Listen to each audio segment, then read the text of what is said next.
नमस्कार। हम्म। आज हम एक बड़ी दिलचस्प चीज पर बात कर रहे हैं, लोगों से जुड़ाव कैसे बनाएं। जी।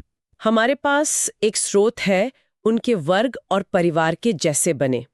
इसमें दो तकनीकों पर जोर है। हाँ। एक तो शारीरिक हाव भाव की नकल करना, हम्म। जिसे स्रोत कहता है नकलची बनना, हम्म। और दूसरा है प्रतिध्वनि, मतलब दूसरों के शब्दों को दोहराना। बिल्कुल। और देखिए, हमारा मकसद सिर्फ ये जानना नहीं कि ये तकनीकें क्या हैं, सही। बल्कि ये समझना कि ये छोटी छोटी बातें जो अक्सर हम शायद ध्यान भी नहीं देते हैं, हाँ। वो कैसे सामने वाले को हमारे साथ ज्यादा सहज महसूस कराती हैं। एक तरह का तालमेल है ना। हाँ, एक अनदेखा तालमेल। ये सिर्फ ऊपर ऊपर की नकल नहीं है, नहीं। ये तो मतलब अवचेतन स्तर पर जुड़ने जैसा है। अच्छा, तो पहली तकनीक पर आते हैं, नकलची बनना। हम्म। ये शब्द थोड़ा अजीब लग सकता है। हाँ, सुनने में, पर इसका मतलब मजाक उड़ाना नहीं है। नहीं, बिल्कुल नहीं। स्रोत ये कहता है कि लोग अनजाने में उनके साथ ज्यादा सहज होते हैं, जो उन्हीं की तरह हाँ, हिलते डुलते हैं, व्यवहार करते हैं। सही। जैसे स्रोत में उदाहरण है कि अलग अलग पृष्ठभूमि के लोगों के चलने फिरने का अंदाज अलग होता है, हाँ, जैसे पश्चिमी लोग थोड़ी दूरी रखते हैं बात करते हुए। और पूर्वी लोग शायद थोड़ा पास आ जाते हाँ हैं। हाँ।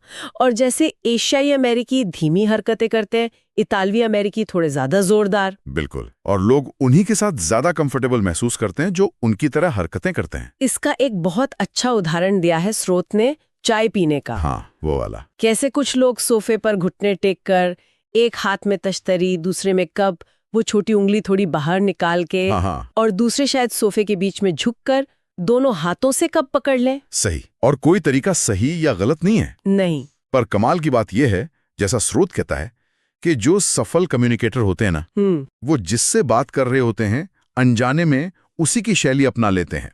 अरे वाह, इसी से जुड़ा वो किस्सा भी है स्रोत में। कौन सा?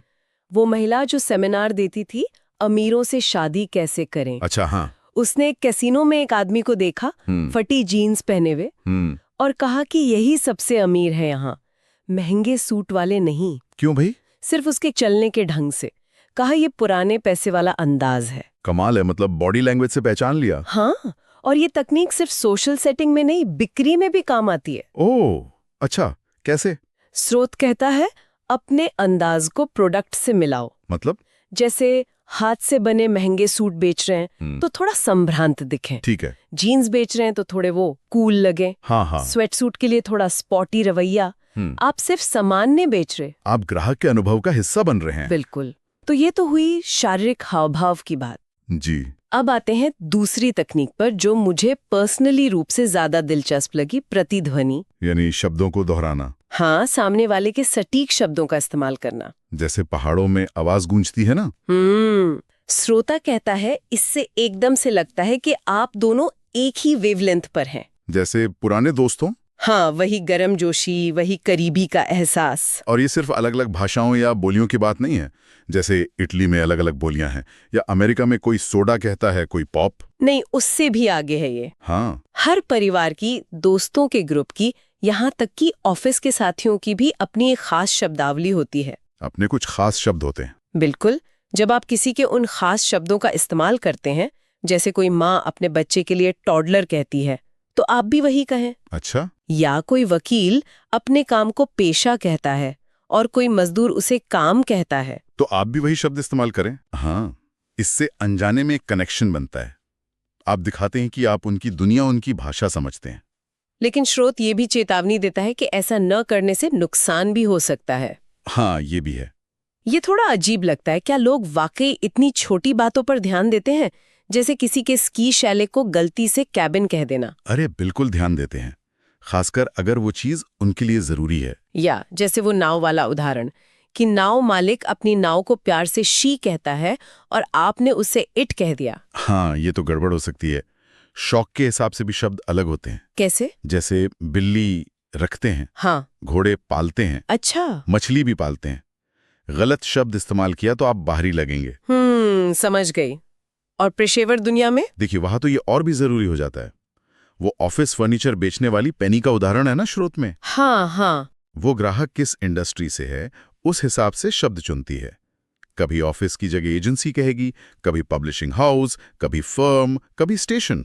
वाह, ये तो बहुत बारीकी की बात है। ये सिर्फ बिक्री की बात नहीं है, ये सम्मान दिखाने की बात है, ये जताने की कि आप संवेदनशील हैं। आजकल की भाषा में भी ये दिखता है ना। बिल्कुल, जैसे फार्मेसी कहना ड्रग स्टोर से ज्यादा ठीक माना जाता है। या चाइल्ड केयर वर्कर न कि डे केयर वर्कर। जी, और जैसे विकलांग व्यक्ति कहना सिर्फ विकलांग कहने से ज्यादा सम्मानजनक है।